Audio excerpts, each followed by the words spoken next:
tidak bisa dan tidak mungkin satu orang di planet bumi ini yang bisa punya ilmu seperti itu.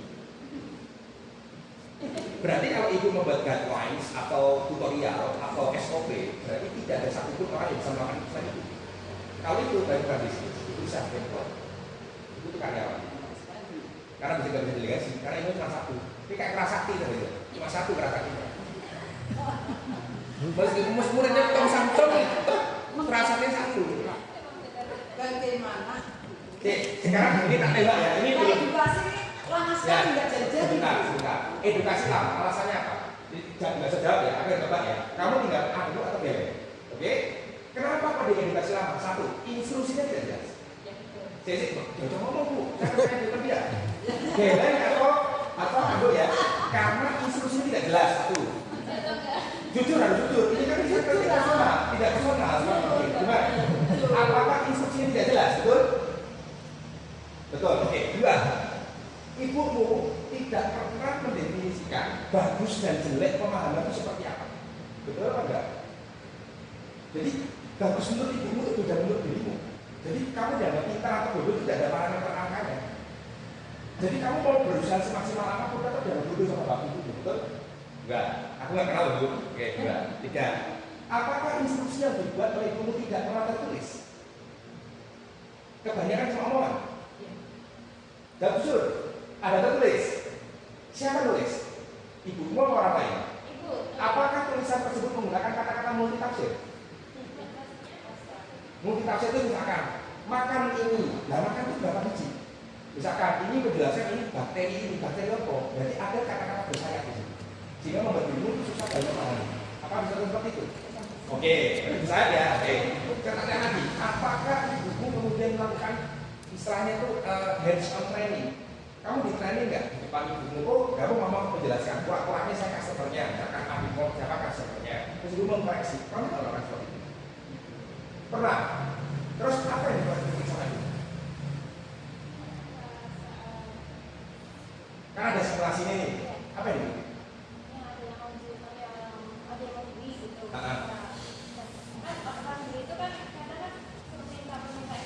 Ya.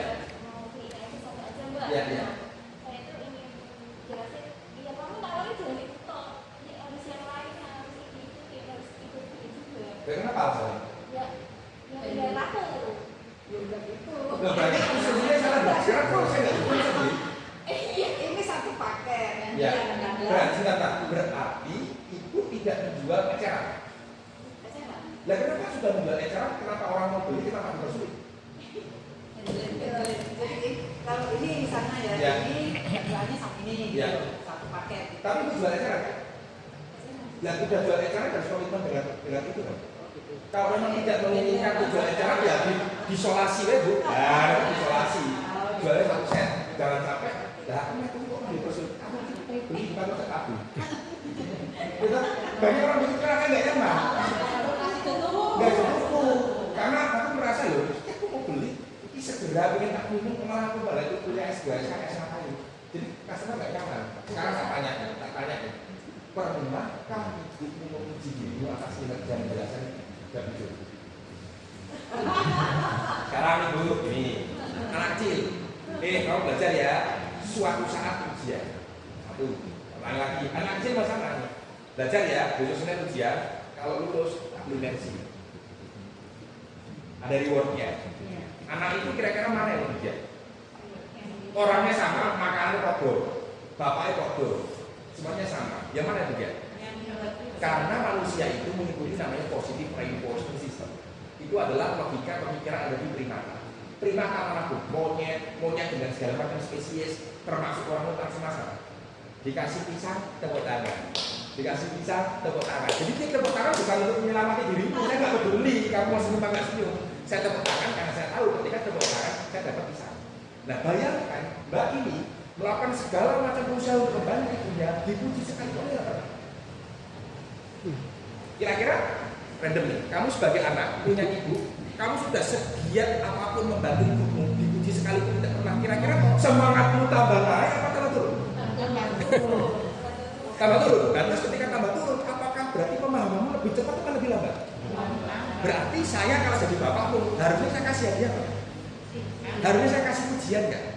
Karena manusia itu sugesti penting. Masalahnya mohon maaf ibu itu memperlakukan ini enggak kan? Seperti robot. Saya input data begini harus exit begini. Saya input data begini harus exit begini. Kalau manusia itu perasaannya masalah. Betul mbak? Iya. Ibu kapan kamu tanya sama saya bisa nangis? Kalau lagi di pas berdua bisa nangis. Itu beda satu. Sekarang begini. Kalau misalnya sudah dikasih tahu A gitu. Iya, iya. Tapi lupa terus tiba-tiba. Kalau suka lupa kan kita diajari bahasa tulis. Waktu TK ya. Kalau dulu saya bisa baca waktu TKA, bisa baca ini, lupa kan tidak ada jadinya. Wah, nggak bawa terus tulis di HP. HP kan jangan mungkin ketinggalan. Mau kadang kita udah sampai Jombang, itu HP ketinggalan balik kok.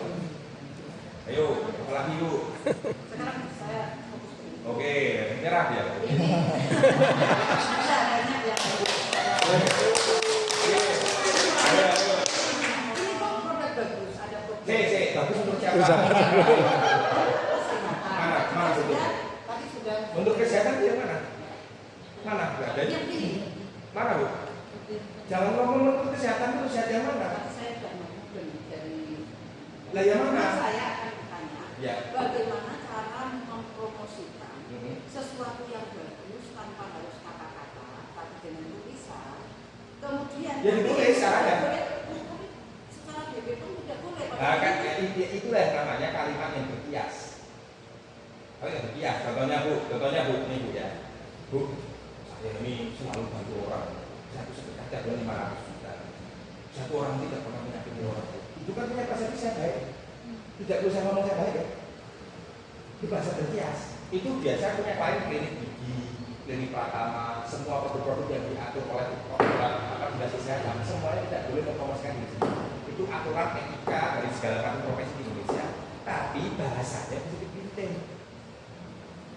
Gitu loh, paham nggak? Misalkan klinik kecantikan, wah di sini saya mempromosikan ini paling bagus rumah sakit. Tidak ada rumah sakit terbaik dibandingkan seluruh rumah sakit di Semarang, nggak ada bedanya. Tidak boleh, itu etika begitu, makanya aturan saya berpaham. Tapi kan dia menggunakan bahasa-bahasa indirect yang menunjukkan bahwa dirinya paling bagus. Dia menawarkan kamar dengan berbagai macam fasilitas, dia menawarkan di situ integrated dengan Transmart, dia menawarkan dengan ini. Otomatis kita menyimpulkan bahwa terbaik. Jadi tidak perlu ngomong langsung. Itu bahasa yang dipakai oleh orang-orang yang dilarang dalam direct sellingnya. Dan itu tugasnya mencari kata-kata itu karena saya tidak tahu lebihnya. Nanti juga di sini contohnya. Ini ya, Bapak Ibu ya. Ini kalau casingnya tak bikin warnanya hijau dengan gambar di situ daun-daunan, apa yang dipikiran Ibu? Alami, herbal, ya kan? Sekarang ini misalkan, ini hijau, gambar daun-daunan, pemandangan alam lah, yang satunya putih. Itu dari mana? Kenapa itu hijau? Lebih alami, padahal ini sini MSG tua. Yang ini nggak ada MSG, tapi ini persepsi masyarakat muncul karena kita melakukan indirect selling. Perjalanan itu jelas. Rokok ada tulisannya nggak di situ? Ada tulisannya apa sekarang? Ada nggak iklan rokok di Bali? Iklan rokok, silakan di rokok ini enak. Nggak ada. Contohnya eman, gambarnya tuh orang petualang, ya kan? Katanya belum sebetulnya, tapi itu indirect. Oh berarti kalau saya pengen keren seperti dia, saya harus rokok eman juga. Bener nggak Pak? Indirect, dilarang supaya dinas kesehatan untuk mempromosikan rokok. Sama. Jadi tidak perlu kemudian Pak, bisa Bang, berarti kalau berhenti tutupi saja. Enggak begitu, harus dipikir caranya biar muter. Lah mohon maaf Bu, ini kan probiotik. Probiotik itu apa? Bakteri itu apa? Kesehatan yang mana? Apakah aku mau ganti pegel-pegel apa mau mencari apa ya? Semua yang mana? Begini, kalau tubuh manusia itu banyak bakteri tadi, maka pasti akan sakit. Makanya harus sesuai dengan bakteri itu sendiri. Bapak Ibu penjelasan yang 100 nilainya. Kalau di dalam tubuh kita tidak banyak bakteri yang baik atau banyak bakteri yang jahat, maka gampang sakit. Makanya itu bakteri baik. Betul kan? Itu dimengerti semua Ibu? Bisa ya? Nah kok ada tulis? Enggak boleh Pak, masalahnya. Loh, lagi-lagi indirect. Ibu pernah lihat ya gambar Roma kan ada gambarnya di situ asam lambung begini. Itu indirect Bu. Indirect nggak boleh langsung kan itu jelas kata-katanya seperti makanya kita di situ pelintirkan, tapi dengan cara kita menunjukkan kelebihannya seperti itu. Jadi kalau kita nggak bisa nulis, nggak mau nulis, makanya tugasnya Mbak ini luar biasa besar. Ini seperti meyakinkan orang berpilih orang partai politik jelas KB gitu. Berat kali, dia nggak bisa ngomong, nggak boleh ngomong kalau ini mengandung ABCD, nggak ada alat peraganya, nggak ada ini, bicara yakin Bu. Nah, sarannya seperti itu. Terus ini Bu, mohon maaf nih, nek mau jujur monggo, nggak mau jujur nggak apa-apa. Ini margin profitnya gede deh. Margin profitnya gede deh. Gede deh, tapi kenapa nggak ada keberapa? Why? Kenapa harus single driver? Oh, margin profitnya gede kok. Kalau aku tak rekrut 20.000 reseller, saya bicara itu. Mbak ini baru nonton TV sponsor kan? Transfer 2T, 2M, gampang mengarah-arah banget kok. Ketika produk itu margin profit HPP dengan harga itu terlalu jauh, mohon maaf nih, alangkah bodoh apabila ownernya mengerjakan semua sendirian. Saya nggak setuju, bantah dulu pokoknya, bantah aja. Saya itu jualan apa saja itu lah. Ya tapi sendirian. Jualan ini. Tapi sendirian. Kalau sendirian nggak jadi. Karena itu masih ngurusi anak belum bisa beres urusan ini. Loh, ini nggak mikir yang lain-lain. Nek saya fokus ke produksi karena itu kan pemilik mereknya. Fokus ke produksi, bagian marketing, rekrut, downline di bawah. Margin profitnya misalkan 50%, bagi 20% sama reseller. Tapi faktor kali ini bisa berpuluhan kali lipat. Kalau saya open rekrut harus secara tidak. Orang akan berbondong-bondong, terbirit-birit, terkencing-kencing untuk cari peluang bisnis. Tapi tawarin produk dulu. Mbak siapa namanya? Ayo, Mbak mau nggak beli ini? Nah terus kaki harganya Rp500. Bisa mau bisa tidak? Tapi Mbak mau nggak ikut saya jualan ini potensi untuk 20 juta per bulan? Mau nggak? Mau kamu haus? Tidak haus? Mencret nggak mencret? Ya toh? Pusing nggak pusing? Tidur nggak tidur? Ditawari peluang? Ya enggak? Jadi itu mencari orang yang mau dibagi hasil 20%, bukan terbirit-birit, terbonong-bonong, terkencing-kencing, langsung duduk loh. Jadi tidak perlu overthinking, wah kami susah nggak? Tapi itu tidak pernah promosi, tidak pernah open recruitment, tidak pernah mengumumkan, cuma dikerjain dulu itu sendirian. Akibatnya, nanti kalau ibu sakit, ibu tidak capek, performa menurun, ada konflik keluarga, bisnisnya langsung menurun, kita juga lagi. Betul, Mbak? Nggak usah isin tuh di sini bersama-sama. Jadi itu problemnya. Nah ini waktu COVID tempo hari, orang yang bilang COVID jebret langsung mengikat. Ada delegasi tugas, semua kerjaan One Show. Jadi Superwoman ini, Wonder Woman lah. Filmnya Wonder Woman itu. Semua kerjain dari kaki, promosi, riset, pokoknya marketing, semuanya kerjain semua sendirian. Pertanyaannya, kuat sampai kapan? Apa bisa menggaransi kesehatan kita selama ini mati? Dan suatu ketika kita butuh inovasi untuk apa? Coba ya. Tidak usah tersinggung. Saya minta maaf kalau tersinggung personal, tapi saya menyinggung pola pikiran saya. Nek tidak terjadi bantai, monggo dicoba. Nah itu tenang saya tetapi yang dipegang lagi. Ya ini dah. Iya. Ya terus pertanyaannya apa? Bisnis ini salah loh, halaman pertama udah salah loh. Saya di mana? Bisnis kok nggak ambil gaji? Ibu kan pelaku bisnis, setiap hari ngurusin kan? Ada gajinya ibu di sini kan? Berarti ibu tuh seperti kuntilanak yang tidak makan uang. Loh bukan nggak masalah, bukan dapat teman enggak. Kita harus profesional. Siapapun yang melakukan bisnis, siapapun mau pemilik mau siapa harus dibayar dengan profesional, betul? Jadi kalau tidak ada bayaran secara profesional untuk pelaku bisnis, artinya rasio profit di sini ini nggak pernah untung. Kalau dari awal nggak pernah untung, nggak usah dibuka. Iya. Karena hitung-hitungannya bias. Ini asumsinya karyawannya kuntilanak semua. Lah nggak pernah ambil gaji loh. Lah sekarang manusia mesti butuh gaji loh, butuh makan loh. Lah ini nggak pernah ambil gaji saya tuh. Itu baca ini maksudnya apa sih? Bukan profit itu berarti. Gajinya itu dari profit, bukan. Nah itu salah, bukan profit. Profit itu adalah bagian dari kepemilikanmu di saham di sini. Iya. Jadi ibarat perusahaan itu dividennya bu. Gitu.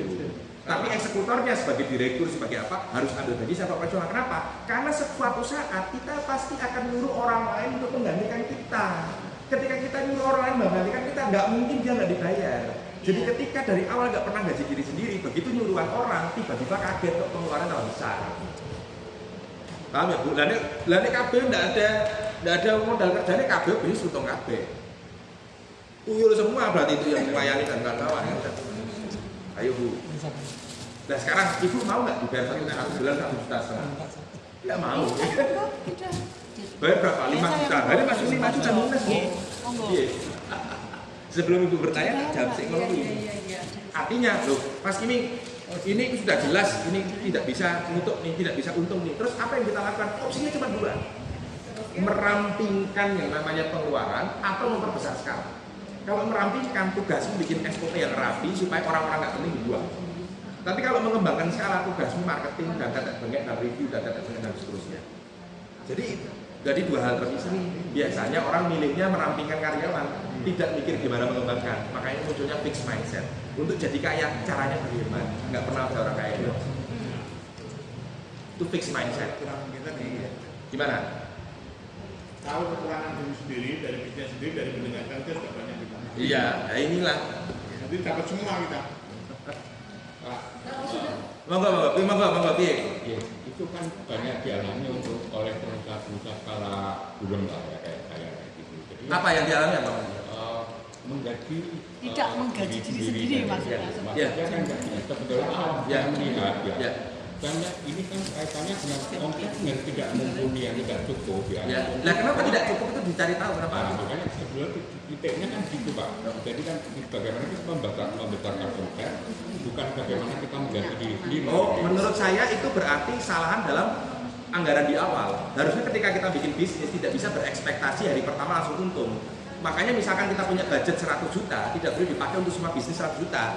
Harus 50 juta, sisanya 6 bulan operasional dengan catatan kita dimasukin. Jadi kita punya nafas 6 bulan untuk memperbaiki. Ketika kita sudah all out semuanya ke situ, kita kecepet nggak bayar diri sendiri, nggak berkembang. Kalau bayar diri sendiri, kecepet karena apa? Udah all out di depan. Harusnya kita anggaran diperhatikan. Nah tentu ilmu ini nggak diajari di sekolah, nggak diajari. Mau bertanya sama siapapun, kalau orang tidak pernah merasakan dari bawah, tidak pernah bisa ngajarin seperti ini. Nah itu tugasnya Bapak Ibu untuk belajar ilmu finansial seperti supaya nggak terjadi lagi kesalahan. Yang udah lalu seperti ini, nggak bisa muter waktu tuh. Jadi besok-besok misalkan modal 100 juta, jangan jodoran jebret. Keluarnya ini 30 juta untuk modalnya, sisanya untuk dana emergensi. Kemarin aku jelasin ya waktu ya, karena kan atau dana emergensi itu penting. Lalu begini, Bang, omset lagi sepi, nggak bisa gaji. Nah dana emergensi mana? Nggak ada Bang, syukur menurut saya. Nah sekarang kan sudah diperbaiki, karena harus lembaran baru. Iya, apa Bu pertanyaannya? Mana? Tes apa? Saya tidak tahu, saya tidak mau makan. Menurut Ibu, menurut saya belum tentu. Menurut Ibu, menurut saya belum tentu. Saya tidak mau makan sesuatu yang saya nggak tahu. Tidak ada kelebihan di situ. Probiotik seperti itu saya juga punya. Ngapain nggak pakai itu? Ya memang probiotik di dunia ini cuma dia. Yakult itu probiotik bukan? Ya itu udah jelas. Saya kuliah di Jepang, saya tahu Jepang apa Yakult seperti apa, pernah kerja praktek di sana. Saya tidak bertanya Yakult bagus apa enggak. Tapi kalau itu mohon maaf saya nggak tahu. Karena kelebihannya ditulis. Nggak ada tulisannya, saya tahu dari mana kelebihan. Jadi coba dulu. Sekarang logikanya Bu ya. Gimana? Berarti orang masalahnya di bekas itu nggak boleh sama BPOM. makanya indirect selling Bu, itu ada ilmunya. Itu kan indirect selling. Indirect selling dia tidak membranding dirimu sebagai obat. Dia tidak membranding dirinya sebagai obat. Dia membranding dirinya sebagai minuman. Jadi izinnya beda. Itu sebagai obat atau bukan?